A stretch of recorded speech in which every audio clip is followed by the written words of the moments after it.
फांसी बिल को लेकर बंगाल में सियासत तेज होती नजर आ रही। बीजेपी ने कहा पहले से मौजूद है कानून, पहले से मौजूद कानून कमजोर है, यह कहा जा रहा है टीएमसी की तरफ से। कानून लागू नहीं करती ममता, यह कह रही है बीजेपी। महिला सुरक्षा पर सरकार तत्पर है, यह कहा जा रहा है टीएमसी की तरफ से। तो एक दूसरे पर आरोप लगाए जा रहे हैं, किस तरह देखिए। बिल वो पास करने से क्या होगा? बिल तो सरकार का, केंद्र सरकार का ऑलरेडी है, कानून है, आप इम्प्लीमेंट नहीं कर रहे हैं। केंद्र सरकार ने आपको बोला था 127 फास्ट ट्रैक कोड बनाने के लिए, आपने कितने बनाया?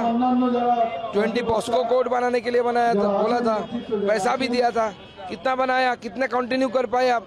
ना बना पाए ना कंटिन्यू कर पाए। आप बड़ी बड़ी बात कर रहे हैं। लॉ होने से क्या होगा? लॉ तो इम्प्लीमेंट करना पड़ेगा। ममता बनर्जी अभी फिजिकली फिट नहीं है सीएम रहने के लिए, ममता बनर्जी को रिजाइन कर देना चाहिए। ऐसा केस हो कि रेपिस्ट को फांसी हो और कैपिटल पनिशमेंट की निदान अभी तक कोई आइन में नहीं है।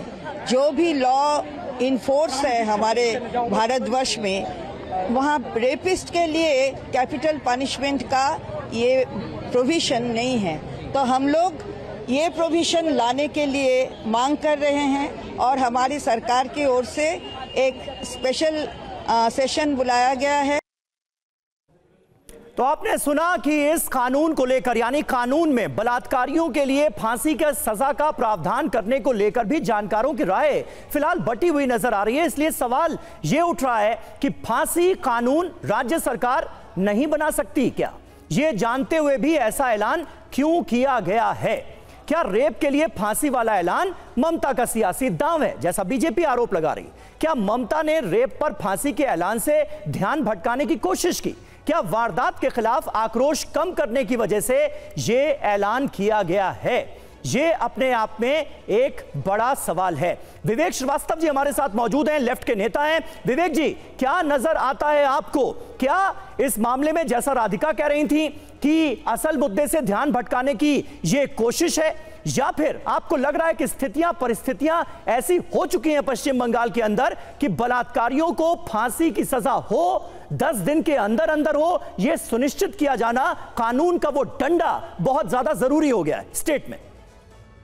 देखिए पहली चीज तो ये है कि ड्राफ्ट ऑफ द बिल पहले इनको सर्कुलेट करना चाहिए। हाँ। और कभी भी आप कोई बिल पास करते हैं जो कि थोड़ा सा कंट्रोवर्शियल या थोड़ा सा अलग नेचर का हो, इमरजेंसी में हो, तो कम से कम पब्लिक में एक डिस्कशन होना उसका जरूरी है। जब हमारा संविधान भी बना था तो बाय न्यूज़पेपर आम जनता से भी एक राय मानी गई थी। पहली चीज, इन्होंने तो अभी ड्राफ्ट का बिल तो हमारे पास किसी के पास है नहीं, या तो उसको सर्कुलेट करें, ऑल पार्टी मीटिंग बुलाइए, कुछ डिस्कशन करिए। शून्य है, अब कंगारू कोर्ट की तरह ले आए साहब कि साहब हम तो फांसी पे चढ़ा देंगे 10 दिन के अंदर। After district court, after high court, after supreme court judgement, मतलब किसके बाद आप चढ़ाएंगे? या सीधा पुलिस बोलेगी साहब यही नहीं? सीधा कौन फांसी पे चढ़ा देगा? बलात्कार का आरोप अगर साबित हो जाए, अगर दोषी बलात्कार का है, कहने दीजिए, ये साबित हो जाए तो उसको 10 दिन के भीतर फांसी होगी ना। ऐसा थोड़ी कि किसी के कानूनी अधिकार छीने जा रहे हैं। नहीं, मैं वही कह रहा हूं, लेकिन देखिए, this has to go via the central government. This has to go. ऐसा क्यों लगता है आपको? ऐसा क्यों लगता है आपको? हर राज्य सरकार भी तो बिल लाकर यह प्रावधान कर सकती है ना, विधानसभा से बिल पास कराया जाए और राज्यपाल के पास भेजा जाए। नहीं, ऐसे तो फिर मतलब आप ये कहना चाहते हैं कि कल कर्नाटका वाले कहेंगे 15 दिन में फांसी दो, बंगाल वाले 10 दिन में, यूपी वाले कहना शुरू करेंगे 1 महीना। बहुत गलत समझ रहा है। एक मिनट विवेक जी, लेकिन ऐसा हुआ तो है ना, अतीत में तो ऐसा हुआ है, तमाम स्टेट्स में अलग अलग कानून बनाए गए हैं। कर्नाटक हो, महाराष्ट्र हो, यूपी हो, सीआरपीसी के प्रावधानों में चेंज किया गया है। यह हुआ है हमारे देश में। और अभी मैं आपको ताजा एग्जांपल बता दूं विवेक जी, एंटीसिपेटरी बेल के प्रावधान को रद्द कर दिया गया यूपी में योगी सरकार ने, बिल लाकर ही। मानता हूं आपकी बात को, लेकिन देखिए, और उसको फिर सुप्रीम कोर्ट ने भी अपहोल्ड किया, तो बदलाव तो हुए हैं। हाँ, सुन लीजिए सर, जितना ज्यादा, चाहे यूपी की सरकार हो या बंगाल की, हाँ, आप केंद्र के कानूनों को जितना ज्यादा तोड़ मरोड़ करके अपनी ऑटोनॉमी दिखाएंगे, उतना ज्यादा यूनियन ऑफ इंडिया कमजोर होगा। ठीक है। और आपका फेडरल स्ट्रक्चर कमजोर होता चला जाएगा, केंद्र सरकारें कमजोर हो जाएंगी। तो इस चीज को जितना हो सके डिस्करेज करना चाहिए। बड़े कानून, कंट्रोवर्शियल कानून केंद्र सरकार लाए, ऑल पार्टी मीटिंग बुलाए, ड्राफ्ट को सर्कुलेट करे। कहने दीजिए प्लीज। हमारा मानना है वेस्ट बंगाल में इम्प्लीमेंटेशन ऑफ द लॉ बहुत ही पूर्ण था। ये प्रॉब्लम है। जितने केसेस पुराने रजिस्टर्ड हैं, ये तो मीडिया आ गया बीच में, तो एक सर्कुलेट हो गया।